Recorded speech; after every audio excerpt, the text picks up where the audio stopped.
Olá, estamos aqui novamente para mais um episódio no Espaço Essência Podcast. Esse espaço que foi assinado pela arquiteta Romanilos, pelo escritório Romanilos, e quem desenvolveu foi o pessoal da Estalo Engenharia, né? O pessoal que fez toda a estrutura metálica, e da Casa Decora, que forneceu esses vidros. Temos um espaço delicioso. E hoje, um dia muito importante para a gente. Temos aqui o pessoal da BID. Obrigado. Vou apresentar para vocês a importância. Essa é a Luana, né? E o Murilo, fundadores da BID. Fala um pouquinho de vocês, da empresa de vocês, por favor. Primeiramente, obrigado por nos receber aqui. Espaço super aconchegante, né? Naturalmente, com a vista maravilhosa, e para a gente é um orgulho muito grande estar aqui, tá, Cleber? A BID é uma empresa, né, que atua com basicamente engenharia de valor, né? Engenharia de valor a gente acaba dividindo em três temas importantes, né? Engenharia de custo, a engenharia do escopo, entender o escopo que tem nos projetos, e depois a gente falar de cronograma, prazo de obras. Então a gente trouxe toda essa essência, né, para dentro desse projeto, inclusive aqui, que é da amostra. Luana, e a empresa já tem quantos anos? Nós estamos agora indo para 12 anos. 12 anos, né? A gente já teve algumas conversas ainda sobre a empresa. Vocês sempre atuaram muito no mercado corporativo, né? No residencial não é necessariamente o mais forte. Nós, na verdade, nós atuamos em diversas áreas, assim, né? Nós já entramos muito dentro das indústrias, né? Para fazer a parte de planejamento, que é uma área extremamente importante. Também dentro de empreendimentos verticais, né? Então, estou falando aí de apartamentos na região. Aqui, principalmente, a gente tem bastante cliente. E residencial também, né? Mas assim, o nosso trabalho ele acaba envolvendo todos esses setores, né? Porque as obras elas estão por todo o país, tem necessidade em todos os setores. Então o nosso trabalho ele acaba ajudando as empresas a entender tanto o prazo quanto o custo, né? Isso é bem importante em qualquer setor. Pessoal, a Mostra Nexus, como todo mundo sabe, é realizada por uma associação com mais de 40 empresas. O nosso foco é realizar uma casa que tenha grande visibilidade para grandes projetos, para que os arquitetos tenham uma visibilidade bacana, importante, que consigam mostrar a sua personalidade, o seu perfil nos seus projetos. As lojas do grupo, né, elas podem expor os seus materiais, expor tendências e, lógico, temos investidores para poder viabilizar de fato tudo isso. Eu sempre sou questionado da dificuldade de fazer isso, e realmente é muito complexo, a conta não é fácil, tem muita coisa envolvida. Muito. A gente tem uma casa aqui valiosíssima, com tudo que existe de melhor no mercado, estamos na nossa terceira, já estamos realizando uma outra, e muita coisa para acontecer. E esse desafio sempre foi muito complexo. Na primeira amostra, muito desafiador. Na segunda, a gente já entendeu um pouco mais o negócio, mas entendíamos as diferentes dificuldades. E na terceira, tivemos a grata surpresa de conhecer vocês. A conta funciona assim, pessoal. Vou dar uma brifada rapidinho para a gente saber um pouco mais como acontece e matar a curiosidade de muita gente. A gente tem um budget, um valor. Vamos construir uma casa de tantos metros quadrados. A gente tem uma noção ali muito superficial de valores e temos um valor X de investimento. Levamos isso para conversar com eles, que são especialistas em custos. E na primeira conversa me surpreendeu muito, uma vez que vocês falaram, a nossa margem de erro é de no máximo 3%, tá certo? Exatamente. 3%, vou ser sincero, hein? Eu olhei e pensei, já ouvi essa história. Verdade. E foi muito legal, porque a gente começou a aprofundar quando vocês tiveram um projeto e vocês olharam, entenderam, estudaram, fizeram um trabalho de fato de vocês. E a gente fez uma obra, terminou a obra com um nível de complexidade absurda, porque temos mais de 30 arquitetos envolvidos, ou seja, ela foge muito do convencional, né? Ninguém faz uma casa com 30 arquitetos, não é convencional, né? E vou dizer uma notícia boa, pessoal. A margem foi inferior a 3%. Parabéns, gente. Que trabalho incrível. Obrigada. E vocês não imaginam o quanto isso direcionou as nossas tomadas de decisões. Isso ajudou, de fato, isso viabilizou para que a gente conseguisse realizar tudo isso. É um trabalho muito complexo, que envolve muita gente, e com um trabalho muito eficiente, muito assertivo de vocês, foi devidamente separado e as coisas foram acontecendo. Com todas as dificuldades previstas, mas foram previstas, a gente teve a previsibilidade, que é um tema importante no trabalho de vocês, né? A gente conseguiu viabilizar. Então, aqui publicamente agradecendo. Foi um trabalho muito bem feito de vocês. Obrigado. Foi uma grata surpresa conhecer a empresa de vocês. Ainda sobre isso, pessoal, fui lá no escritório deles, uma baita de uma infraestrutura, um escritório bacana. Dá para entender o tamanho da seriedade quando você faz uma visita. Então, muito legal. A gente está muito feliz de ter vocês. Agora, avançando um pouco mais aqui sobre o trabalho. Fala um pouquinho pra gente, descreve um pouquinho pra gente o processo nessa casa, como que foi, como que funciona. Um cliente que vai procurar vocês numa residência, quais seriam as etapas? Em que momento ele deve procurar vocês? Bom, eu vou falar um pouco mais do plano estratégico e eu vou deixar a Luana depois falar da Legal. parte mais tática e operacional dessa unidade de trabalho que a gente faz, né?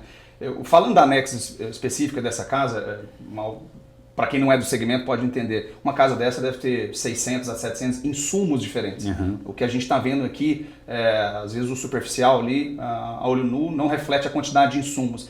E o nosso trabalho ele é primeiro entender todos esses insumos, a quantidade deles e entender, claro, uma boa palavra que você falou, esse budget que o investidor quer fazer. Né? O cara quer construir sua própria casa, alguém que vai construir um prédio, etc. É a mesma ciência. Então a gente tem um valor de referência e a gente vai ver se aquilo que está sendo projetado vai de fato caber. Então o primeiro trabalho ele é fazer um draft, né? Que é fazer um esboço de um custo e entender se aquilo cabe. Se não couber, a gente já tem que começar a fazer as alterações direto ali no projeto. Porque não há engenharia de custos que a gente consiga fazer, a não ser alterando os projetos. Né? Então, e a gente vai criando algumas limitações até que chega num certo ponto e fala, olha, aqui vai caber, então a gente pode evoluir para uma segunda etapa, que é um projeto executivo mais detalhado. No caso da Nex, a gente entrou ainda um pouco com os projetos um pouco mais evoluídos. A gente ainda conseguiu fazer um trabalho muito bom e aí foi o desafio do nosso trabalho junto com toda a equipe Nexus, né? E aí fico feliz de você falar que deu um valor menor que 3%, mas isso não depende só da gente, né? Isso depende naturalmente de todos os envolvidos dos projetos, porque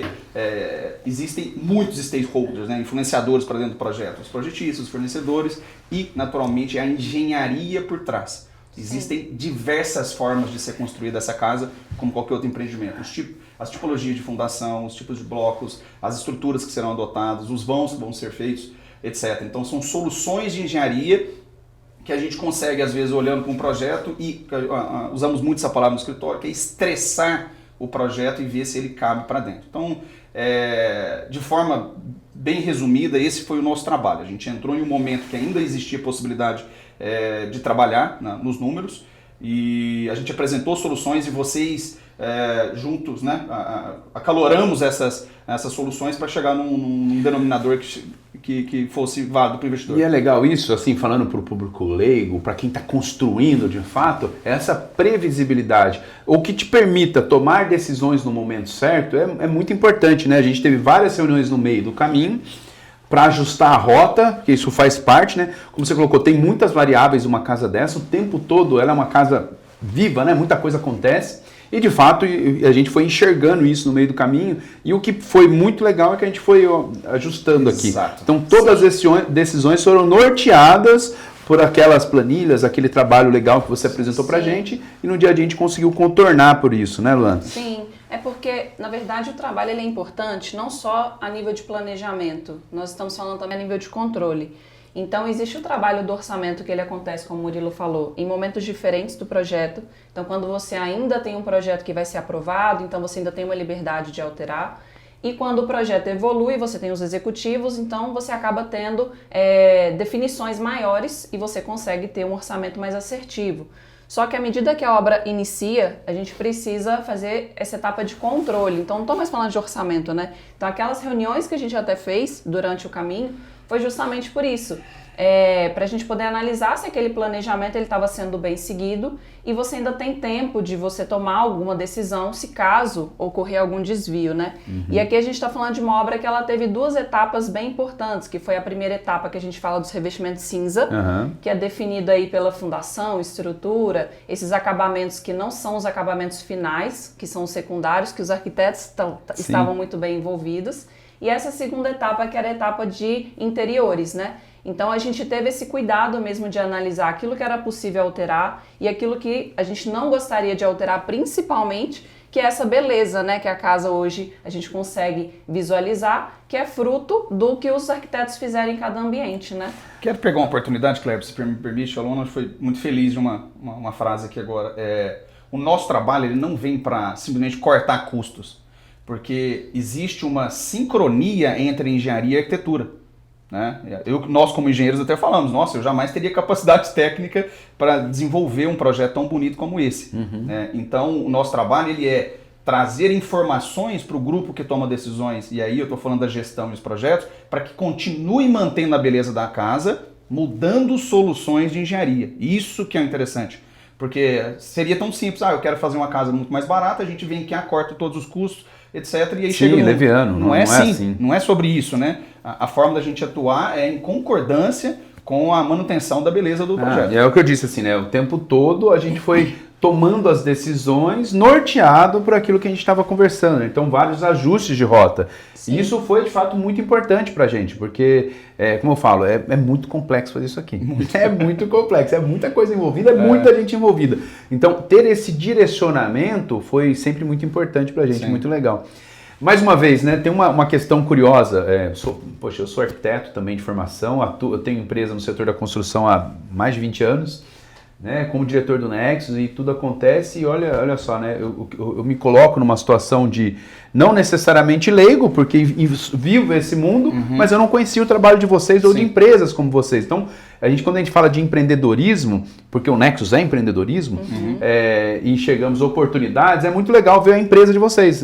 Imagino, provavelmente não sejam os únicos no mercado, mas não deve existir uma concorrência tão grande assim, porque é realmente um produto único. A gente não, quando chegou até a gente, eu me lembro como chegou, né, o Elton ele é um estudioso também. Sim. E ele trouxe, e quando ele trouxe, ele falou, Kleber, eu tenho isso aqui, eu desacreditei um pouquinho, eu falei, conta todo mundo faz. Isso aí. Mas ele defendeu, porque a cultura dele, até um perfil, é legal quando você tem engenheiros, construtores que entendem essa importância, né, que realmente dão a devida seriedade, o peso que é necessário, porque ele defendeu isso e trouxe isso para o mercado e foi muito legal. Eu estou falando isso exatamente para que quem está aqui nos assistindo se dê a oportunidade de profissionalizar a sua obra. Não é possível, o Elton, estou usando palavras do Elton aqui na verdade, o Elton, proprietário da Concat, que é a consultora que fez, ele bate muito forte sobre isso, assim, que o mercado da construção, especialmente o residencial, né, seja tão informal ainda, né, não tem a devida seriedade. A gente vê muitas vezes os clientes finais estressados, sofrendo, porque a obra é estressante, naturalmente, são muitas tomadas de decisões, mas em geral começa por aí, né, a tomada de decisão inicial, a falta de profissionalismo. Então, assim, uma casa, um investimento merece ser tratado com o devido profissionalismo. Isso. Sim. Eu pego uma associação de um número que é famoso, né? O custo por metro quadrado, né? Acho que essa é a base que todo mundo fala. Essa é a base que todo mundo fala. E aí, eu vou construir... Se a casa é terra, se ela é o que for, é um metro quadrado. É um metro quadrado. E aí, assim, às vezes o cliente vai querer construir, ele vai pegar uma informação de um amigo que construiu, ou de uma outra empresa. Quanto custa um metro quadrado? Aí vem até algumas apresentações que a gente tem feito sobre o tema. E, às vezes, no mesmo condomínio, às vezes, a gente simula casas que variam R$2.000, R$3.000 o metro quadrado, no mesmo condomínio, próximo uma da outra. Isso quer dizer que cada projeto é único, né? E esse trabalho de engenharia de valor, ele é construído lá atrás. O nosso trabalho, por exemplo, construído lá atrás, eu além de conseguir chegar na possibilidade de budget que o cliente tem, a gente não consegue, às vezes, tentar reduzir soluções que foram propostas ali no início, né? Sim. E até por último nesse comentário, eu vejo o seguinte, né? Às vezes a obra, quando a gente faz o primeiro ensaio, aí a obra fica mais cara e às vezes o cara fala, nossa, mas ficou caro, o arquiteto colocou tudo. Não é um problema do arquiteto. Às vezes, pelo ímpeto ali durante a reunião de brainstorm junto à arquitetura, você como cliente, às vezes você quer muita coisa na casa. E aquilo, o arquiteto tem que simplesmente colocar aquilo para dentro do projeto. E quando a gente vai precificar, às vezes não cabe. Então a gente tem que equilibrar todas essas necessidades para chegar no número final, né, Luana? E aí você até falou uma coisa interessante, Murilo, porque a gente está lidando com sonho, né? Estou lidando com sonho de famílias. Então, quando eu estou falando de residência, é algo muito mais delicado do que a gente trabalhar para uma indústria, né? Como a gente também está acostumado. E a gente vê muitos arquitetos falarem isso, que as pessoas chegam com sonhos, mas elas não sabem quanto aquilo vai custar. E o arquiteto também, ele está muito mais ligado à parte criativa do negócio do que ligado à parte econômica, né? E financeira. Porque a gente está falando tanto de quanto vai custar, como se o cliente vai ter esse dinheiro ao longo da obra. E quando ele vai ter esse dinheiro, né? Esse recurso ele precisa estar no momento certo, para que a obra ela seja entregue dentro do prazo e não tenha esse estresse todo que é de finalizar uma obra, né? É isso aí. E a obra, o cliente final, como você falou, é sonho, isso envolve emoção. Sim. Quando envolve emoção, tem tomado decisões que vão pela emoção, muitas vezes, e aí a maioria, né? Mas legal. Ô, gente, aproveitando que a gente tem mais um tempinho, fala pra mim da onde nasceu essa empresa. Você já trabalhava com o quê? Você é engenheiro e aí você se formou e abraçou? Como que isso aconteceu na sua vida? Bom, super legal a pergunta. Eu vim de Belo Horizonte, né? Eu estudei na Federal de Minas. Você é mineiro? Sou mineiro. Não parece não, mas sou. Claro que sim, eu pareço, né? Eu entrei na faculdade de Engenharia Civil, trabalhei todos os estágios que eu fiz naquela época, lá em 2000 e alguns quebradinhos aí, foram na área de construção, né? Legal. Eu nunca me vi sendo um engenheiro, fazendo gerenciamento de obra, construindo, né? Eu sempre me vi na parte mais matemática, da engenharia de valor mesmo. E aí, logo, eu entrei numa empresa que trabalhava com na parte de planejamento, gostei muito, fui convidado para vir para São Paulo, por uma outra empresa para trabalhar aqui. E aí, eu percebi esse nicho de mercado, junto com a Luana na época, que também veio. Sim, eu vim logo depois e eu também sou engenheira civil. E a gente percebeu esse nicho de mercado e aí acabou convergindo. Em relação à formação técnica, e aí é um ponto importante para quem também quer seguir carreira, é muito difícil. Tá? Não existe formação técnica muito específica para isso, né? Não tem um curso específico na área. Você vai ter um curso de um software, um curso de algumas técnicas, mas é muito amplo, né? Porque você tem que ir apurando essa experiência. Perfeito, exato. Você tem que ir adquirindo. Essa é uma construção de longo prazo mesmo, tá? Porque ela envolve entender engenharia, envolve entender projetos, envolve entender engenharia de custo, planejamento de obra, gestão. Em alguns momentos entender um pouco da sensibilidade do cliente. Isso que é importante. É importante, tá? Muito legal. Não adianta você ver em cada um trabalho, o cara tinha uma expectativa e ele assusta. Então, como é que você vai apresentar isso? Ô, Luane, como que nasceu isso para você? Você também é engenheira e como que isso veio? Eu também sou engenheira civil, de formação, me formei em Belo Horizonte, no Cefet. Você também é mineira? Também sou mineira. O Cefet é uma federal de Belo Horizonte que na época era muito focada em engenharia e vim para cá logo depois que o Murilo veio também para trabalhar na mesma empresa. A gente se conheceu numa empresa em Belo Horizonte que trabalha com planejamento e a gente viu essa necessidade no mercado aqui porque realmente não tinha empresa de planejamento e nós vimos essa oportunidade, abrimos a nossa empresa. E, de fato, desde o momento que a gente abriu, a gente já conseguiu entender essa necessidade e atuar com os nossos clientes desde o comecinho. Então, realmente é uma necessidade que a gente vê que é bem importante aqui, né? Luana, então tá realizada na profissão, você gosta do que faz, Luana? Gosto. Dá pra ver isso neles, dá pra ver, pessoal, isso é muito legal. Eu gosto. Que gostoso, que gostoso. Agora, mudar de um pouquinho de assunto, vocês que são mineiros, como que é morar em São José dos Campos? Já estão aqui há quanto tempo? Então, eu tô aqui há 7, 8 anos. 7, 8 anos já virou joséense, já. Morei em Taubaté antes, Taubaté. né? E eu tenho falado muito de São José atualmente, né? Porque eu faço uma pesquisa imobiliária aqui na região, onde a gente fala dos empreendimentos. E uma das coisas que eu tenho falado bastante, que é a minha vida hoje, é a questão da qualidade de vida que a gente tem aqui em São José. É muito bom, né? Então, não tem uma pessoa com quem eu converse, que eu fale que eu sou de São José, e que a pessoa não fale, nossa, essa cidade é muito legal, tenho interesse de conhecer, eu tenho interesse de morar. Porque realmente a gente está perto aqui de São Paulo, a gente tem os benefícios de uma cidade grande, mas os benefícios também de uma cidade mais de interior. E eu gosto bastante, não tenho vontade de mudar, não. Joséense, todo mundo sabe aquela máxima, a gente é metido, a gente tá 1 hora de todo lugar, né? Eu sou joséense, nasci com isso, a gente tá 1 hora de qualquer lugar. Sim, sim. E você, já tá aqui mais ou menos nesse mesmo período, né? E você já constituiu família, tem filhos aqui e tudo mais? Minha esposa é joséense. Sua esposa é joséense. Joséense, né? Tem uma filha de 3 anos, 3 anos e meio quase. E basicamente assim, né? Eu me sinto joséense, eu me sinto paulista, eu tenho um coração lá mineiro, mas eu escolhi São Paulo para morar, né? Eu acho que a cidade de São José é muito acolhedora. É muito, né? Eu percebo isso, a Mostra Nexus, e ela reflete exatamente o que é o perfil do cidadão joséense. Que legal. Isso não estou falando por vídeo, não, mas essa é uma grande realidade, sabe, Kleber? A gente percebe que todo mundo tem essa ideia de fomentar negócios, de crescer, de criar oportunidades. Quando a gente percebeu isso aqui em São José, falou, putz, esse é o lugar. Eu não me via fazendo isso dentro de Belo Horizonte, que é um pouco mais fechado, né? É uma outra cultura.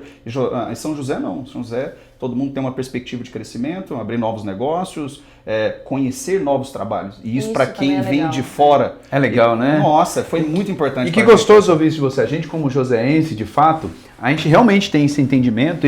Meu círculo é esse, né, de empreendedorismo. Mas assim, meus grandes amigos, eu tenho grandes amigos aqui que são empreendedores, de fato, afinal, o meu círculo, Mas a maioria dos meus amigos são engenheiros, trabalham na indústria e todo mundo entende que São José oferece oportunidades e todo mundo tem essa movimentação natural, né? A gente vê isso muito de quem às vezes vai morar fora, né, em outros países, que vão com a missão de estudar, trabalhar. E aqui em São José tem isso, né? Muito legal. Sim. Você tem filhos, Luana? Não tem filhos ainda? Ah, entendi. Você, eu sei que um dos hobbies é academia, tá sempre ali treinando. Tá toda ali, corre também, não corre? Nossa, graças a Deus, não. A Luana gosta muito de correr, eu pratico um pouco aeróbico, assim, pra te falar a verdade, jogo meu beach tênis. Então você curte um beach tênis. Curto beach tênis. Paixão pelo poker. Aqui, né? Poker também? Nossa, super. Ontem rapaz, você tem que dar umas aulas de poker. Que legal. Então, gosto muito, assim, e tem muita opção aqui também, né? Então, tem bastante. São hobbies que eu gosto de explorar. E você, Luana, você corre? Você tava falando que corre? Eu gosto de correr, mesmo? Gosto de fazer academia, gosto de dançar, faço aula de dança. Dançar também, que legal. Você faz aula? Faço aula de natação. Nossa, tá toda atlética. ela gosta muito. Que legal, você tá super atividade, sim. assim. Mas olha, eu vou te falar, quando eu vim aqui nessa casa a primeira vez, eu falei, olha, eu gosto de sair, mas se eu morasse numa casa dessa aqui, eu não ia querer sair. Não ia querer sair, né? Não ia querer sair. Mas e é isso, na verdade, né? A casa, a arquitetura promove isso, né? Sim. O bem-estar, o querer ficar em casa. A gente fala muito sobre isso. Eu tenho uma experiência, eu morava em apartamento recentemente, assim, me mudei para uma casa, adorava o apartamento, adorava a localização. Morava ali no Aquários, que a gente conhece também, São José é uma cidade, uma região muito gostosa para se viver. E aí eu construí minha casa. E aí agora, assim, nossa, eu virei caseiro, eu não era tão caseiro. Pois é. Meus filhos vão fazer uma festinha de aniversário do meu mais velho essa semana. E a gente vai fazer uma festinha. Vamos fazer a festinha num salão? Quer fazer aonde? É sempre em casa. Olha que beleza. Assim, ou seja, é o poder da arquitetura, da construção, desse trabalho que a gente vive, né? Sim, total. A arquitetura ela é fundamental. A gente viveu isso no nosso escritório, porque quando a gente mudou, a gente pensou, poxa, sou engenheiro, eu consigo mudar um pouquinho aqui o nosso ambiente, deixar ele mais aconchegante. Quando a gente optou por trazer um arquiteto para fazer o projeto, né? É completamente diferente. E assim, como cliente de vocês, eu realmente, quando eu tive no escritório de vocês, eu tenho essa percepção de um ambiente gostoso, vocês têm um espaço ali de descompressão também, né? Exato. E é de fato, além de ser um ambiente gostoso, é um ambiente extremamente profissional, que de fato ajuda na posição que vocês têm, né? Na posição de mercado, no posicionamento de mercado. Então é muito legal, a importância do trabalho de arquitetura também, né? Com certeza. Feliz de saber isso. Ô, gente, essa conversa pode ir longe, tem muito assunto aqui. A gente, nesse tempinho aqui, a gente falou de um monte de conversa aqui. Sim. Mas é isso aí, é bom pra gente poder conversar mais, estimular mais coisas. Esse episódio também vai estar aí no YouTube do Nexus Oficial. Vamos curtir. É isso, pessoal. Obrigado pela presença, obrigado pelo trabalho. Foi muito importante essa trajetória com vocês aqui pra gente. A gente está muito feliz de tê-los aqui. Obrigada, Kleber. A gente que agradece. Foi um prazer estar aqui com vocês desde o começo e que vocês tenham muito sucesso. Obrigado. Eu agradeço especialmente você, Kleber. Eu admiro toda essa vontade, esse espírito positivo que você tem para construir tudo isso aqui. Isso não é fácil, gente. Tá? Lidar com tantas variáveis assim, tá? Parabéns, obrigado pela oportunidade. Espero estar com vocês na próxima, tá? Não tenha dúvida. Obrigado pelo carinho, gente. Valeu, gente. Até mais, até a próxima.